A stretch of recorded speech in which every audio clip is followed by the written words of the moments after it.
Hilary Kennedy, and I'm here with Morgan Spurlock, the filmmaker behind POM Wonderful Presents, the greatest movie ever sold. And this is going to be the greatest interview ever recorded. It already starts starting off that way. I was very nervous. I put on some bands, so I'm nice and fresh. You are so fresh. I agree. And Morgan, I wanted to know if the film idea came about because you were discussing that the Nissan Rogue is just blatantly advertised in the TV show Heroes. Absolutely true. Like, we saw that episode and I couldn't believe it. Like, I felt like I was watching a commercial right in the middle of a TV show.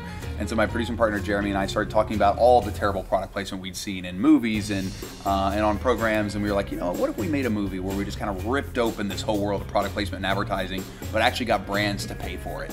And so, like, Lynn, the light went off. We were like, oh my God, this is a great idea. And we were just like steamrolling for like the next 2 hours. You know, just like throwing out ideas of what we could do in the movie, what could happen. You know, during that time is when we threw out the idea of like, what if we put commercials in the movie?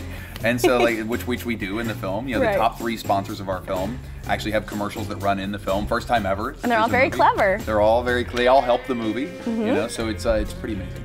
Well, and so once you started the pitches, were you surprised at how quickly sponsors jumped on board? Yeah, well, I was surprised. You know, I thought it was going to be a little quicker. I mean, I was getting worried towards the end because it took 8 months, almost 9 months before BAN, who was the first company to say yes, to literally come on board. Wow. And so from the minute where we got the idea, which was January 2009, to us getting the first brand, BAN on board, which was around September, was a long time. And you know, during that time, it's rejection after rejection. You know, you got to have thick skin because literally every time everybody I would call would be like, "There's no way we're doing this with you. We want no part of this movie. Who do you think you are?" But for every person that said no, like every person who said no at the top, like the people who worked underneath them, like the underlings, were all like, "I'll do whatever I can to help you that won't get me fired." That's awesome. Yeah. So the fact that there were champions internally made us be like, you know what, we should keep going. Keep going. Well, so for the people that did jump on board, out of all the sponsors, who would you say was the easiest to work with?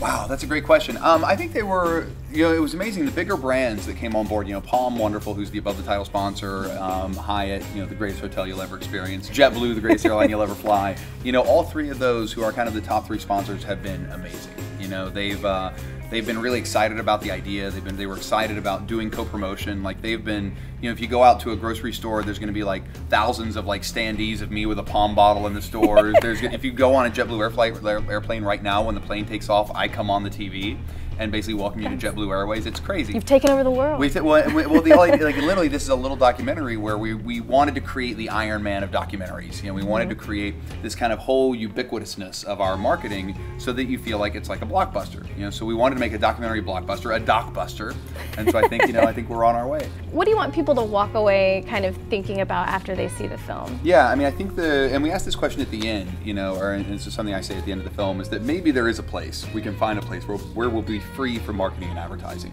You know, what is that place? You know, Janet Delpanal, who is a woman we interview in the film, she sells sponsorships within the school district of Broward County in Florida. And literally, the school districts across the country are getting their budgets cut, their budgets slashed, so they're selling advertising now. So brands are now coming into the schools and coming into the school system and advertising to kids in a school environment. And I said, well, why are people against this advertising? And she goes, well, because school is supposed to be sacred. It's supposed to be this sacred place where kids can learn, you know, free from outside influence and advertising. And what the film shows you, I think, is that nothing is sacred. There's nowhere now where you're free from these type of marketing messages. And the question is that what we want? Is this the kind of world we want to live in?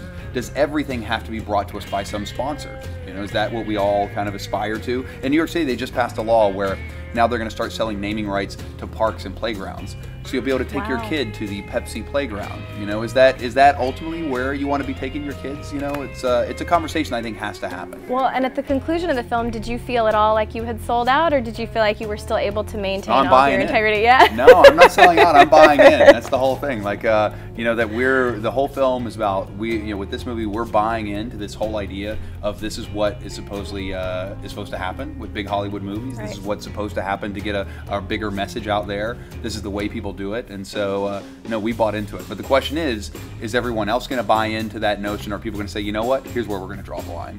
Well, and where can people find out more about the film if they'd like to see the trailer and find out a little more? Yeah, you can go to the website for the movie, which is thegreatestmovieeversold.com, and check it out. It'll probably be the greatest website you've ever been to. Yeah. Well, so if you want to see POM Wonderful Presents, the greatest movie ever sold, you hit theaters April 29th.